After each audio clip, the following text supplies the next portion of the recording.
Hello, good morning everyone. We are now at the last set of questions in our pre-test in the Let Review in English.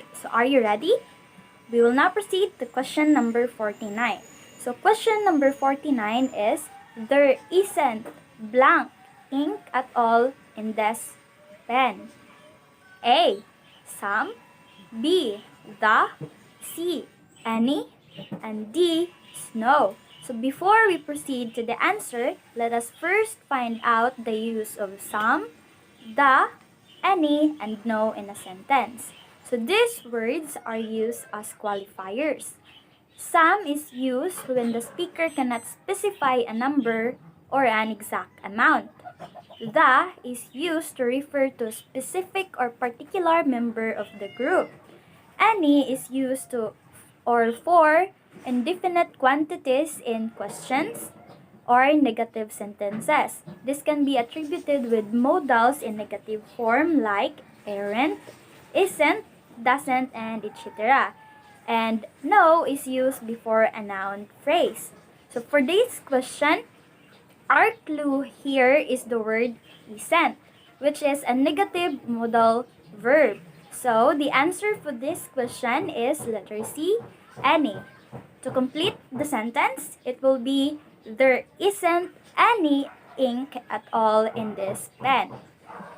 Question number 50. More research has been done on the communication of birds blank of any animal. A. More than. B. Than more. C. Than that. D. That than. The answer to this question is letter C, which is the than that. Because in the sentence, we compare not the object but the attributes or quantities of the object. When two things are compared for similar characteristics, qualities, features, or attributes, instead of repeating the name of a feature, than that is used. Question number 51. Appendicitis can occur at any age. Blank. It occurs most commonly in young adults. A. Which. B. Since. C. Or. And D. But. The answer to this question is letter D. But. These words are example of a conjunction or joining words.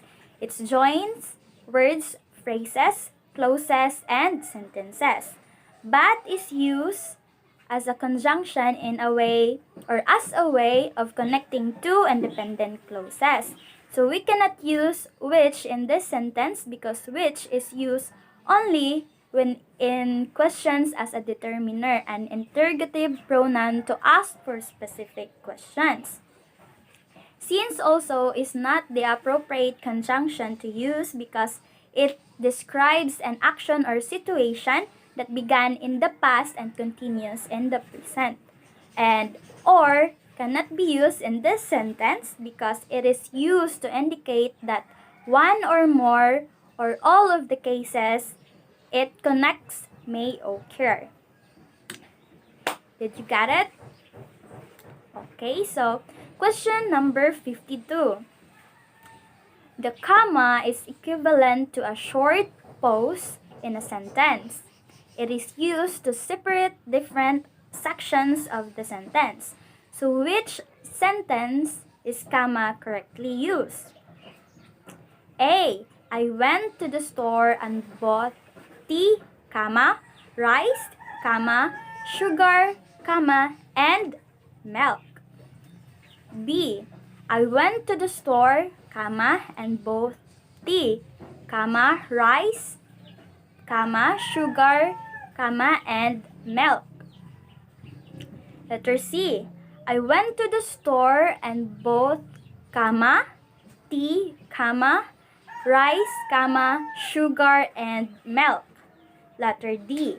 I went to the store and bought tea, comma, rice, comma, sugar, and milk. The answer to these questions is letter A. It is because when the sentence uses a conjunction like or, but, and, or nor. And when a conjunction joins two independent clauses, you should use a comma before with it. And it is grammatically correct to properly place the comma before the coordinating conjunction with it, which is the or, but, and nor. So the answer is letter A. I went to the store and bought tea, comma, rice, comma, sugar, comma, and milk. Okay, so next question, number 53. Okay, so for the next question, questions number 53 and 54, let us find out the synonyms of the underlined words. So number 53, on display at the museum were grinders, club heads, flint axes, and knives, and other stone artifacts. So the underlined word is the artifacts. A. Antique. B. Tool. C. Cutlery. And D. Material. So before we answer, let us find out what is the meaning of the underlined word, which is the artifacts. So artifacts are objects made by human being, typically an item of cultural or historical interest. So the answer of this question is letter A, antiques, because antiques are a work of art, piece of furniture, or decorative object made at an earlier period, and according to various custom laws, at least 100 years ago and until now, it is still present. So number 54. Because of the paucity of data, the researchers had to start all over again in order to gather enough information for the study. So the underlined word is paucity. A. Poor quality. B. Not thoughtful. C. Strange. And D. Not enough. So the answer to this question is letter D. Not enough. It is because when we say that there is a paucity of something, it means that there is not enough of it. So paucity in the sentence means that the researcher didn't gather enough data. That's why they start all over again. So, number 55. The questions by the lawyer showed that he was just blank for information that he might explore further as a bait. A. Dying. B. Stalling. C. Fishing. And D. Asking. So the following choices are idioms. We just need to find the best expression to complete the sentence. So the answer to this question is letter C, fishing. This means that the lawyer is trying to get an information he can use for trials or to explore further.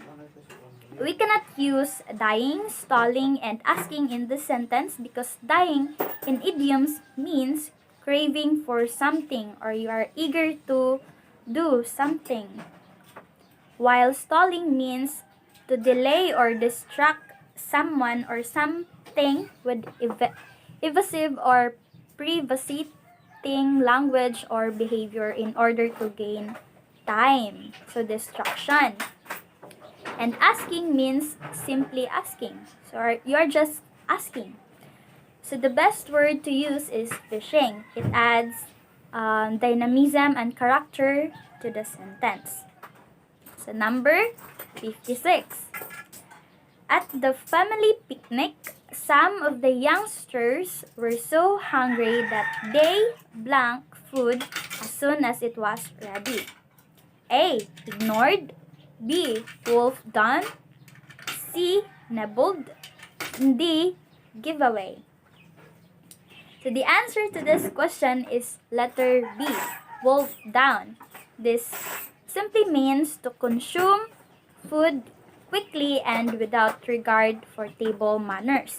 So you cannot use or ignore in this sentence, because how can you ignore food when you're very hungry?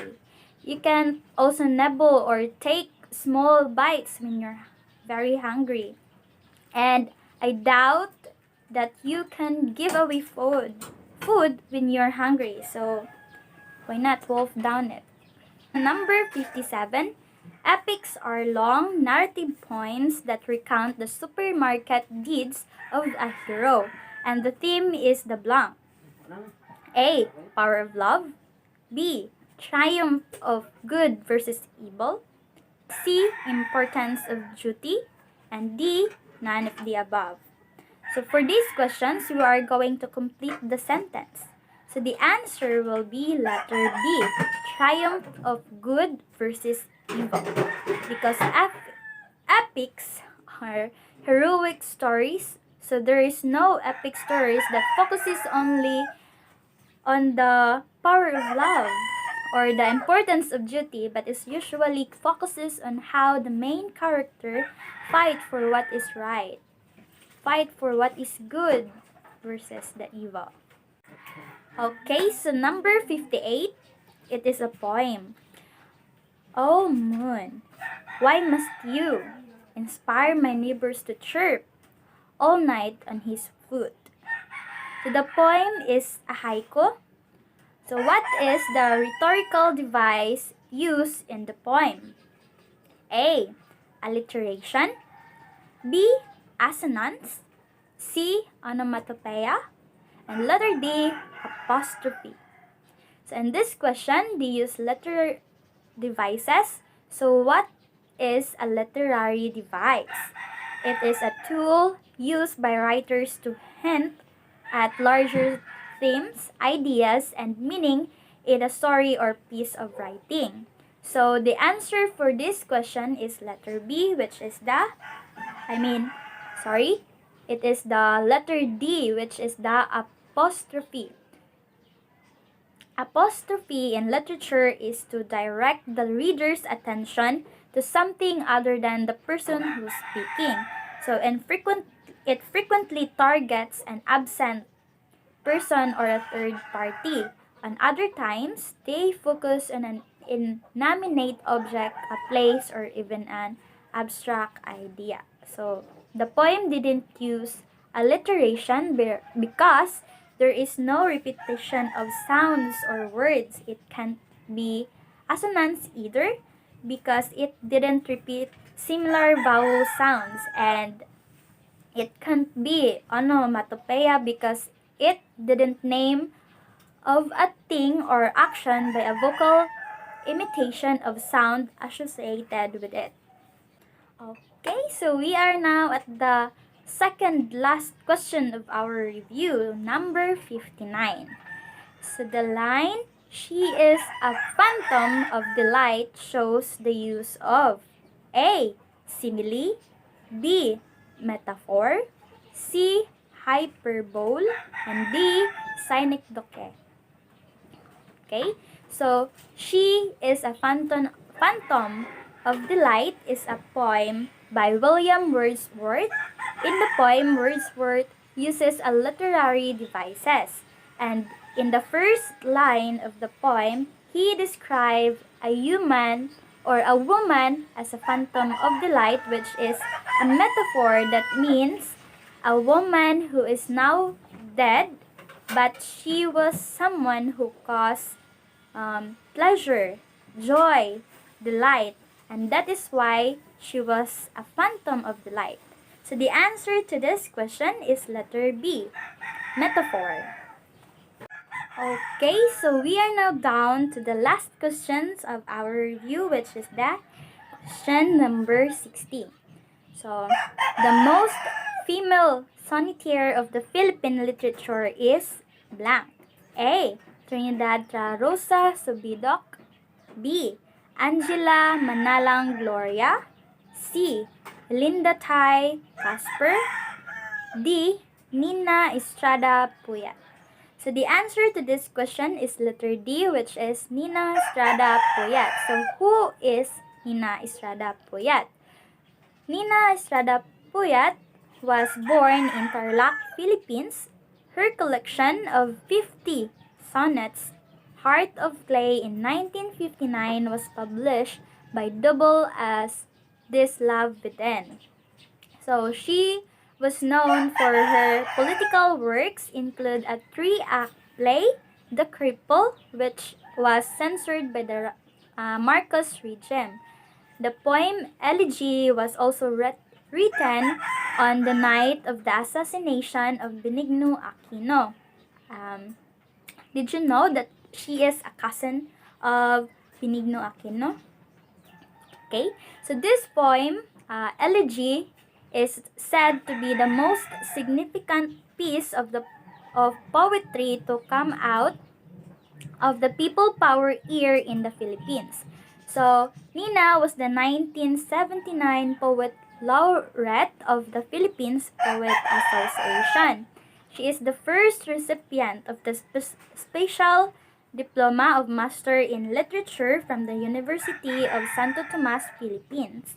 And because of that, she became well-known poet and was in fact known as the Elizabeth Barrett Browning of the Philippines. So that ended our pre-test in Let Review in English, and I hope that you learned a lot today and you will remember those things or those learnings in the future when you take the license examination for teachers. So God bless us all, and thank you.